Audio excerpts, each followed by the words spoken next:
Hello! Alright, UFC 220 is in the books.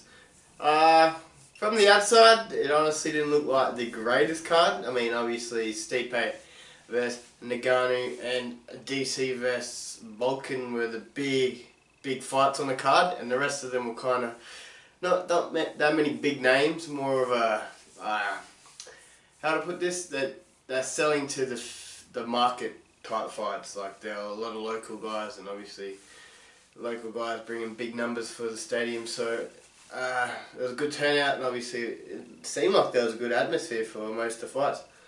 But yeah, let's get into it. UFC 220. Alright, let's start with the bottom of the card with Rob Font TKOing Thomas Almeida. Obviously, Thomas Almeida was one of the big prospects like a year, 2 years ago, until Cody Garbrandt kind of derailed that freight train. I mean, he was knocking out everyone. I think he knocked out Brad One Punch Pickett, a few other people looking really good, but obviously having a few troubles now. I think that Muay Thai style of his is not giving him the results he used to, and honestly, in a few of his fights he did win spectacularly, that big fucking word. He was getting beaten up a bit, and now I think his chin is starting to deteriorate a little bit. But Rob Font looked real good. He was kind of, I thought Almeida was getting the best of him at the first round, but definitely landed some pretty savage hits with that. I think it was uppercut, leg, head kick, fucking fantastic. Alright, second fight, I hate this dude's name. Gian Vellante versus Francimir Barroso, who looks like the Brazilian bigger version of Dominic Cruz. I mean, it's pretty uncanny. But yeah, it was a split decision for some reason, but I thought Vellante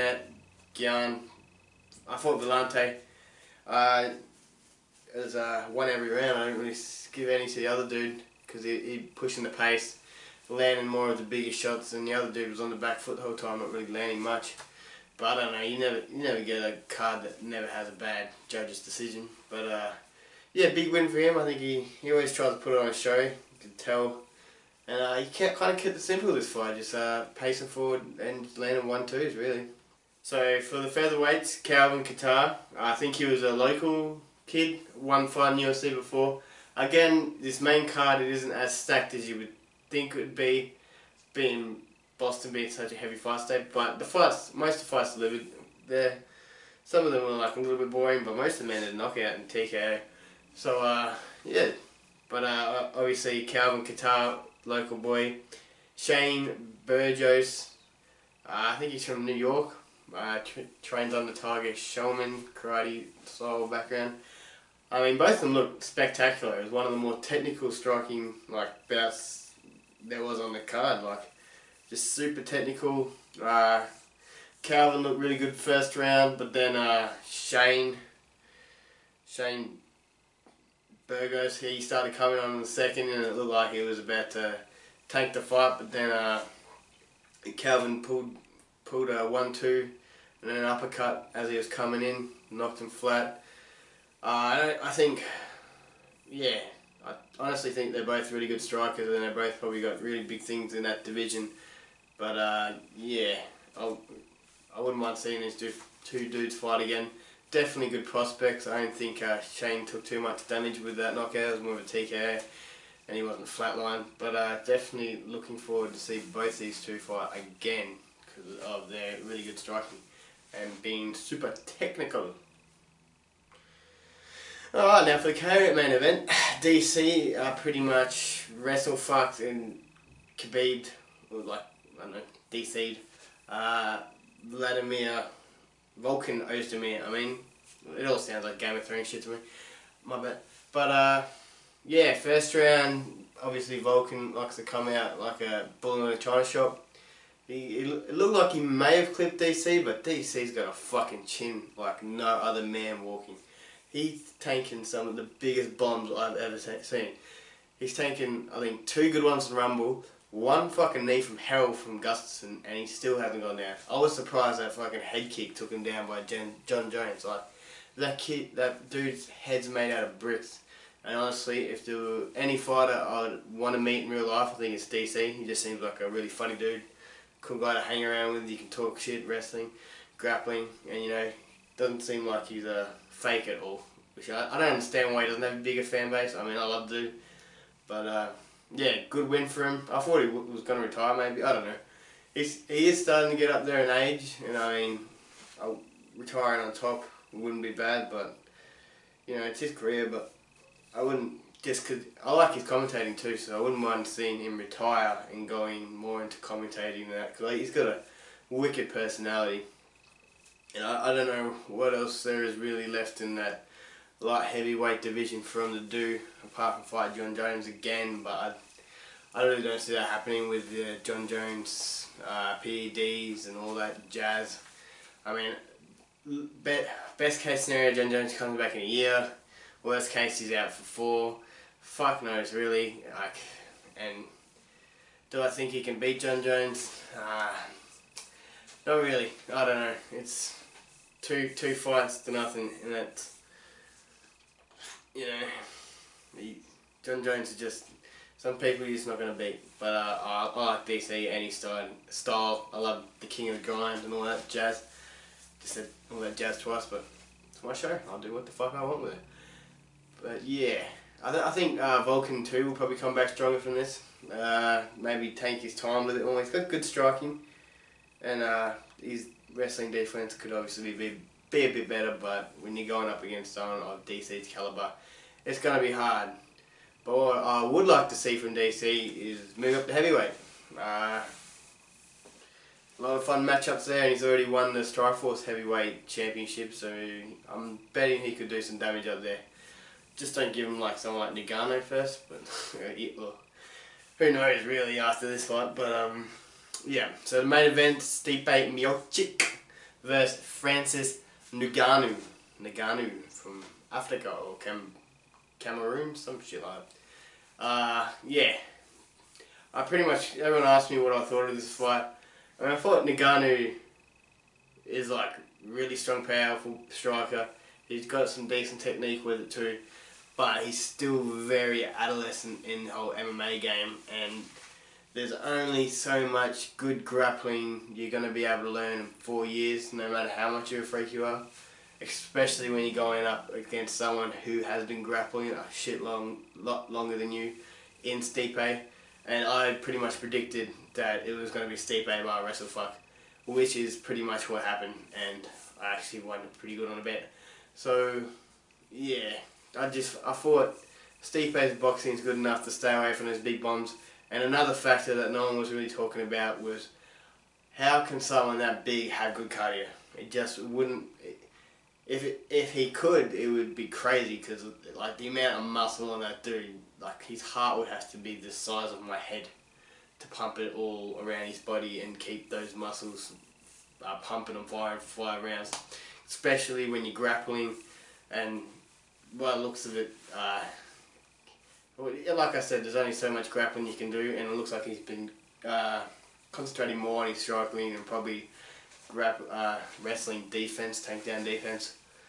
But yeah, fight pretty much Stipe WrestleFucked in 5 rounds, unanimous decision. Unanimous. That's a new word I just made up. Thank you. Yeah, obviously breaking the record for most UFC heavyweight title defenses, and did it in spectacular form. Always, him and DC are like 2 of my favourite personalities. I mean, Stipe he seems like a big kid, if you understand, get what I mean? Like, it seemed like another dude that it'd be cool to hang around with, and he's just blue collar, I guess, an every man's man sort of dude. But yeah, as for what he can do next, I don't see anyone in the heavyweight division challenging. Maybe I don't see him fighting Mark Hunt again. Fabricio Verdum, maybe, I don't know. Yeah, heavyweight. The only person who I really want to see is Kane, just because they got really the same style, and it'd be an interesting matchup to see what happened. It'd be probably a fucking war, to be honest. And yeah, that would be literally the fight for the best fighter, or at least the best heavyweight of all time. Like that would be a sweet matchup. As for Ngannou, I think he's going to get better from this, honestly. He's still young in the game. As Daniel Cormier says, you get like a certain rub when you go into those higher level championship matches. And I think he definitely got a bit of a rub then. He knows what he has to do. Obviously, I think the hype train, I think it always gets to people. Like, they think they're king shit until you get in a wrestle fucked for 25 minutes. But yeah, I don't see him out of the heavyweight division now. I see him probably coming back stronger. Probably still see him being the champ if Stipe is not champ. He's still there. Like, he's not going away because he lost one fight. Like, you can learn wrestling. You just need a bit longer, and obviously his cardio. His body type, I just don't. Maybe some people don't have good cardio. It happens. Like, looks like he's got a lot of explosive muscle, but he could pace himself. But again, a lot more training needs to be done. He's still a bit of a science project, if you ask me. But he'll definitely come along in the next couple of years, I reckon. It should be exciting to see. Right, MMA news. A few big things happen this fortnight, week, month in news. Obviously a lot of cool fights being booked, but the biggest one I feel, especially because I live in Perth, is Whittaker pulling out of the UFC 221.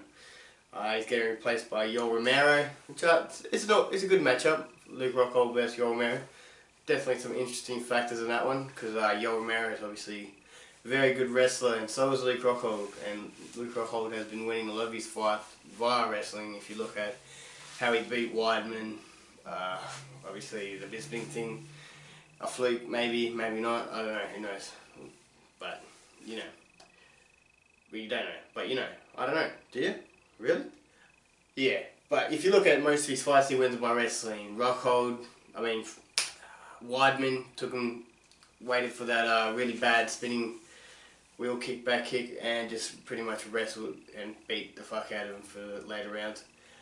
David Branch wrestled, he won that fight with pretty much. Yeah, and obviously, it's hard to, because I don't know if he's still training at AKO or he's moved with Henry Hoof. But obviously he's had a pretty good wrestling pedigree to train with. So it'll be interesting to see. Obviously Yoel Romero will be able to counteract that wrestling of Rockhold. I don't know. If fucking Luke Rockhold out-wrestled Romero, it'd be fucking spectacular. But I don't see it happening. I see this one being contended mostly on the feet, where obviously Rockhold's still good. He's training with Henry Hoof. The only big factor, I see Rockhold having the better striking, but obviously Yoel Romero is a different type of human, and he has that weird power where it looks like he's losing the fight like in that Weidman one, and then bada bing bada boom, flying fucking knee out of nowhere, good night, shows out, close that shit up, shut up shop, it's a Cuban fucking nightmare, some shit. Yeah. So it's still a good matchup. I still would have liked to see Whittaker, like obviously being an Australian, first Aussie champion. Sucks he pulled out, but you know, shit happens. It's a fight game. You want someone to go in 100% healthy rather than like on half a leg or whatever his injury was. But as for the 221 card, it looks alright. It's obviously, again, made for our Australian market. Like not a lot of Australian fighters fighting on that card, especially the main card. But still not a bad card. Would have liked to see maybe another big name on it, but you know, you can only do what you can do. This is Australia. Who the fuck wants to fly all the way out here? Yeah, another big news. I think Conor McGregor has been stripped of the lightweight belt, and Tony Ferguson and Khabib are set to fight for the undisputed title. I think by rights Tony Ferguson's now the lightweight champ. But it's all a fucking confuddled situation, because we all know if Conor does come back, he's going straight back for the fucking belt, and it's gonna be like he never lost it, because technically he never did in the ring, and it really doesn't matter. But just because he's out, and he may not return, you never know. But yeah, obviously the third time this fight's been booked. Hopefully this time we get there, because it's a fucking wicked matchup, especially Tony Ferguson, who's so good in his back. I'm pretty sure the last 2 times I've had the fight, I've always put my money on Ferguson. But after seeing Khabib fucking annihilate Barboza, it's fucking anyone's fight, man. It's a fantastic fucking matchup. I cannot fucking wait for it. My dick gets so hard and swollen just thinking about it. And please, MMA gods, let this thing fucking happen. For fuck's sake. Yeah. So, I'm pretty sure, I think that made for 223, so it's a little while away, but definitely it's enticing. And then hopefully Conor McGregor comes back, and we have like fucking fight against Khabib vs Ferguson, Khabib vs McGregor, Ferguson vs McGregor, and then fucking rematches of all those, because you know they're going to be fucking sick. But, a man can dream. Last piece of news, John Jones with his polygraph thing. I don't really know what that means, but, you know, if he passed the polygraph test, it obviously means good. I don't know if it actually counts as evidence or whatever the fuck, but who knows with that John Jones thing. I just want the trial to be over so we can stop thinking about it. Is he going to be out for a long time? Is he not? I mean, yeah. It's a fucking fuck fight of the situation I've ever fucking seen one. So now on to Bellator news, which is the discount version of the UFC, but they've got a lot of good fighters there, so, you know, that's just the other organisation. They're not as big, but they put on probably just as good shows. Not that I've watched a whole lot, just because it's harder, I don't even know when it's on. I just watch highlights and shit, but they got a lot of good fighters, and this weekend was the first round in their heavyweight Grand Prix with Charles Sonnen and Rampage. Charles Sonnen getting the win over Rampage, moving on to the second round, and I think the winner of Frank Mir vs Fedor, but don't quote me on it. And Roy McDonald finally getting his first world championship, beating Lima, 5 rounds. Apparently it was a bit of a war. McDonald taken, I think, the first couple rounds, then a low leg kick kind of caused a little trouble for him and lost a couple of the other rounds, but I think he came back strong in the 5th to tank the fight and the belt. And it's kind of crazy because if you look at what Roy McDonald's done, technically there's an argument that he is the world's best welterweight at the moment, because he has beaten Tyron Woodley and he fucking beat him convincingly.